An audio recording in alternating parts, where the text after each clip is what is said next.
My father's voice cut through the Christmas dinner like a knife. "Tiffany, you've lived here long enough. You're a leech. You can't stay here anymore." 23 relatives went silent. My brother smirked. My mother stared at her plate. But what happened next turned their perfect holiday into a nightmare they'll never forget. I didn't just defend myself, I exposed every single lie they'd been living. If you've ever been underestimated or called names by your own family, hit that subscribe button right now. Smash the like button if you love seeing justice served cold, and stick around because this Christmas dinner went from festive to absolutely devastating in under 5 minutes. Let's dive into how one moment of courage changed everything. My name is Tiffany, and last Christmas Eve changed my life forever.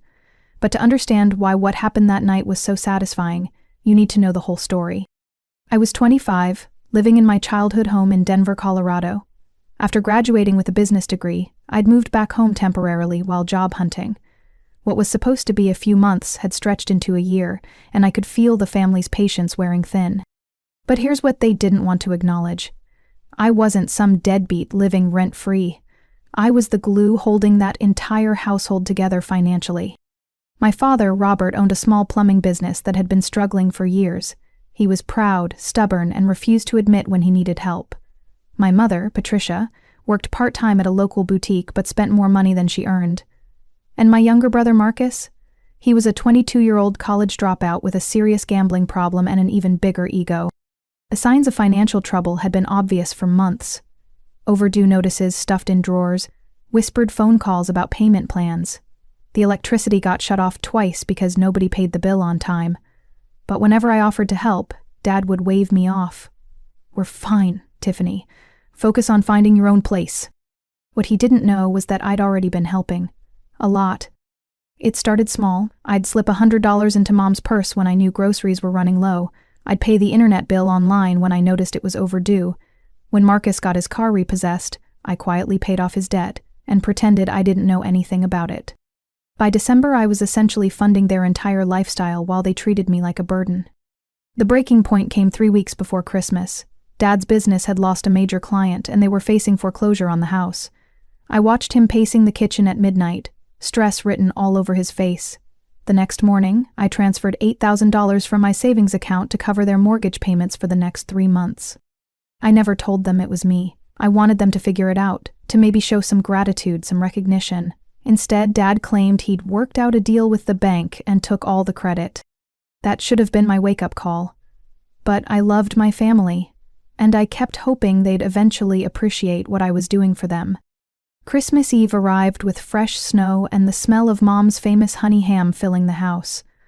The dining room table was extended to its full length, covered in her best tablecloth, with candles flickering between dishes of stuffing, green bean casserole, and mashed potatoes. 23 family members had gathered, aunts, uncles, cousins, grandparents. It was the kind of picture-perfect holiday scene you see in movies. Everyone was laughing, sharing stories, and genuinely enjoying each other's company. I actually felt happy that night. For a few hours, I forgot about all the financial stress, all the secret payments, all the thankless sacrificing I'd been doing. I was just enjoying being surrounded by family. After dinner, as we were clearing plates and preparing for dessert, Dad stood up with his wine glass in hand. The room gradually quieted as everyone turned their attention to him. I thought he was going to give one of his traditional Christmas toasts, something about family, gratitude, and the year ahead.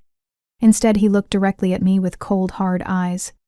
"Before we have dessert, I need to address something that's been weighing on our family all year."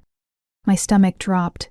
Something about his tone felt wrong, calculated. "Tiffany," he continued, raising his voice so everyone could hear clearly. "You've lived here long enough. You're 25 years old, and you're acting like a leech. It's time to stop taking advantage of your mother and me. You can't stay here anymore." The words hit me like a physical blow. The entire table went dead silent. 23 pairs of eyes turned to stare at me. My cousin Jessica's fork froze halfway to her mouth. My grandmother looked shocked. My Uncle Dave shifted uncomfortably in his chair. Marcus couldn't hide his satisfied smirk. He'd always resented that our parents let me move back home while he'd been forced to get his own apartment. An apartment I'd secretly helped him pay for when he couldn't make rent. Mom just stared at her plate, saying nothing. Not defending me, not correcting Dad's version of events. Nothing. My cheeks burned with humiliation. This was supposed to be Christmas, our family celebration, and Dad had chosen this moment, in front of everyone, to publicly shame me. For about 10 seconds I wanted to disappear. To apologize quietly, grab my coat, and leave without making a scene.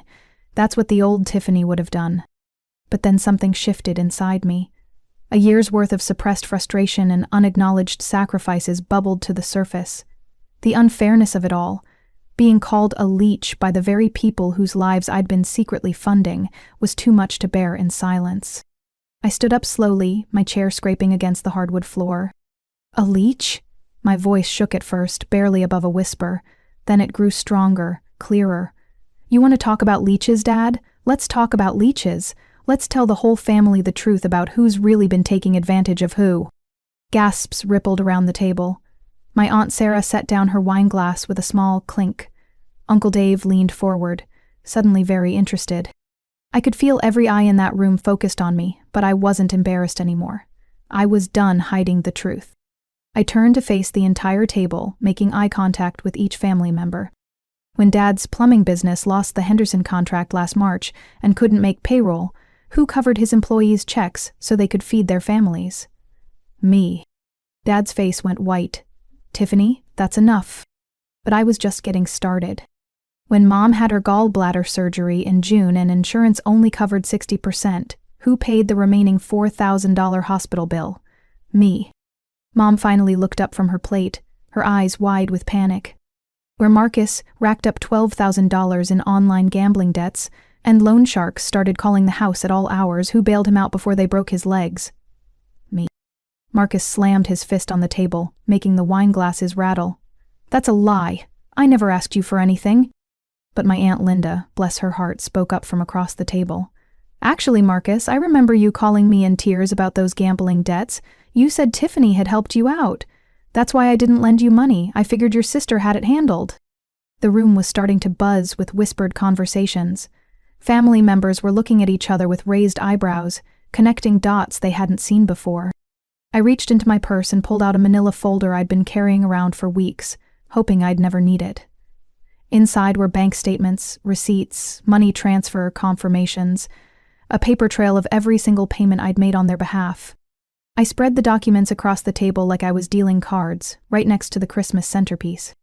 These are from my bank account, I announced, my voice steady and clear now. Mortgage payments, utility bills, grocery receipts, medical bills, debt consolidations. The only reason this house is still standing, the only reason we're all sitting here having Christmas dinner, is because I've been quietly paying for everything, while being treated like a burden. The silence was deafening. You could have heard a pin drop in that dining room. My grandmother picked up one of the bank statements and adjusted her glasses to read it. Her mouth fell open. $8,000 to Colorado Home Mortgage? Tiffany, sweetheart, when did you— 3 weeks ago, I replied, to prevent foreclosure. Dad told everyone he'd worked out a special deal with the bank, but the truth is, I transferred my entire savings account to save this house. Uncle Dave was examining a receipt from King Soopers. You've been buying their groceries too? Every week for the past 6 months, I confirmed, along with utilities, phone bills, car insurance, and Marcus's rent when he couldn't cover it. The family was staring at my parents and brother with a mixture of shock and disappointment. My cousin Tom shook his head slowly. Robert, how could you not know your daughter was supporting your entire family? Dad's face had gone from white to red. We never asked her to— You're right, I interrupted. You never asked, you just took. And when I tried to help openly, you brushed me off and told me to focus on my own problems. So I helped secretly, hoping you'd eventually realize what I was doing and maybe, just maybe, show some appreciation, instead of calling me a leech in front of our entire family. Mom finally found her voice. Tiffany, honey, we had no idea. You had no idea because you didn't want to know, I shot back. It was easier to believe you were managing everything on your own than to acknowledge that your leech daughter was the only thing keeping this family afloat. The room was filled with uncomfortable murmurs. Family members were whispering among themselves, shooting disapproving looks at my parents and brother. My Uncle Richard, who was normally very quiet, spoke up loudly enough for everyone to hear. This is shameful, Robert, absolutely shameful. Marcus tried one last desperate defense. She's making this all up. She's trying to make us look bad. But my Aunt Sarah was already on her phone, pulling up her Venmo history. No, Marcus, she's not. I can see right here where Tiffany sent me money to forward to you for your rent. 3 different times. You told me it was just temporary help between siblings. The web of lies was unraveling in real time, and there was nothing any of them could do to stop it. I looked around the table one final time, meeting each family member's eyes. The disappointment and disgust directed at my parents was palpable. The Christmas magic was completely gone, replaced by an uncomfortable truth that would forever change how everyone viewed my family. I walked over to the coat closet and pulled out my winter jacket. The entire room watched me in absolute silence. You don't want me here anymore, Dad? Fine. I'm gone. My voice was calm now, steady and sure. But I want everyone in this room to remember this moment. Remember who the real leech was. Remember who was taking advantage of who. I slung my purse over my shoulder and headed toward the front door. And just so we're all clear, I added, turning back one final time. Effective immediately, my ATM is permanently closed. Good luck covering January's mortgage payment. As I reached for the doorknob, I could hear the chaos erupting behind me.